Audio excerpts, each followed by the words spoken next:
శ్రీ సత్యసాయి జిల్లా ధర్మవరం పట్టణంలోని బాలుర కళాశాల సర్కిల్ ప్రాంతం కొత్త చరిత్రకు సాక్ష్యం కానుంది. దేశ రాజకీయాల్లో అజరామర నాయకుడిగా నిలిచిన మాజీ ప్రధాని భారతరత్న అటల్ బిహారీ వాజ్పేయి విగ్రహ ఆవిష్కరణ ఘనంగా జరగనుంది. విగ్రహ ఆవిష్కరణ కార్యక్రమాన్ని దృష్టిలో పెట్టుకుని ఏర్పాట్లు వేగంగా సాగుతున్నాయి. భారీ క్రేన్ సాయంతో విగ్రహాన్ని సిమెంట్ దిమ్మపై అధికారులు ప్రతిష్ఠించారు. వాజ్పేయి విగ్రహ ఆవిష్కరణకు సంబంధించిన ఏర్పాట్లను అధికారులు పర్యవేక్షిస్తున్నారు. ఈ విగ్రహ ఆవిష్కరణ కార్యక్రమంలో కేంద్ర మంత్రి శ్రీనివాస్ వర్మ, మధ్యప్రదేశ్ సీఎం మోహన్ యాదవ్, రాష్ట్ర బీజేపీ అధ్యక్షుడు పీవీఎన్ మాధవ్, రాష్ట్ర మంత్రి సత్యకుమార్ యాదవ్, స్థానిక టీడీపీ నాయకులు పాల్గొన్నారు. రైట్, ఇక దీనిపై మరింత సమాచారం మా కరెస్పాండెంట్ నరేష్ అందిస్తారు. నరేష్, చెప్పండి. ఇక శ్రీ సత్యసాయి జిల్లా ధర్మవరంలో అయితే ఇక అటల్ బిహారీ వాజ్పేయి విగ్రహ ఆవిష్కరణ కార్యక్రమం జరుగుతుంది కదా, దాని గురించి అప్డేట్స్ ఏంటి?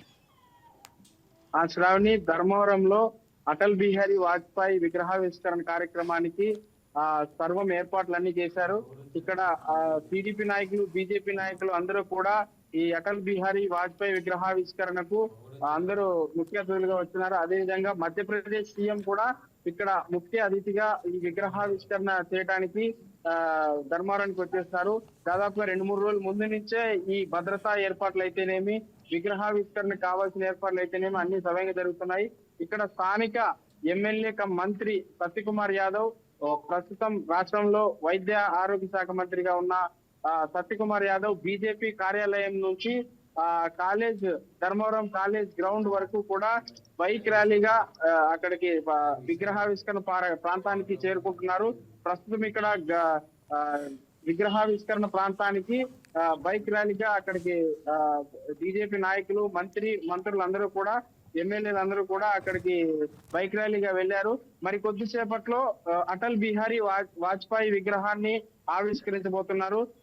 ఆల్రెడీగా నిన్ననే మధ్యప్రదేశ్ సీఎం శ్రీమోహన్ ఇక్కడికి పుట్టపర్తికి చేరుకున్నట్లు మనకు సమాచారం ఉంది. మరి కొద్దిసేపట్లో ఆయన వచ్చి విగ్రహావిష్కరణ చేస్తారు. శ్రావణి, నరేష్, ఇక కార్యకర్తలు ఎంతమంది చేరుకొని ఉన్నారు? మరి ఇటు రాష్ట్ర బీజేపీ అధ్యక్షుడు కూడా పీవీఎన్ మాధవ్ కూడా రానున్నారు. ఎలాంటి భారీ బందోబస్తు ఏర్పాట్లు చేశారు? పీవీఎన్ రాష్ట్ర బీజేపీ అధ్యక్షుడు పీవీఎన్ మోహన్ కూడా ఇక్కడ చేరుకున్నాడు.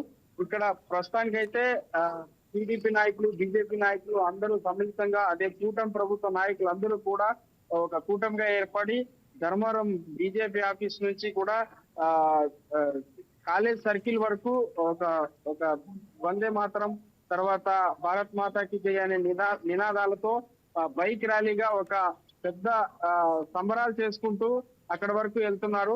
అక్కడ నుంచి ఈ మధ్యాహ్నం 12 గంటలకి, అంటే మరికొద్ది సేపట్లో విగ్రహావిష్కరణ చేస్తున్నారు. శ్రావణి, ఈ విగ్రహావిష్కరణకి కావాల్సిన ఏర్పాట్లన్నీ ప్రభుత్వ అధికారులు దగ్గరుండి మొత్తం చూస్తున్నారు. భద్రతా ఏర్పాట్లు కూడా ఏ విధంగా లోటు లేదని చెప్పొచ్చు.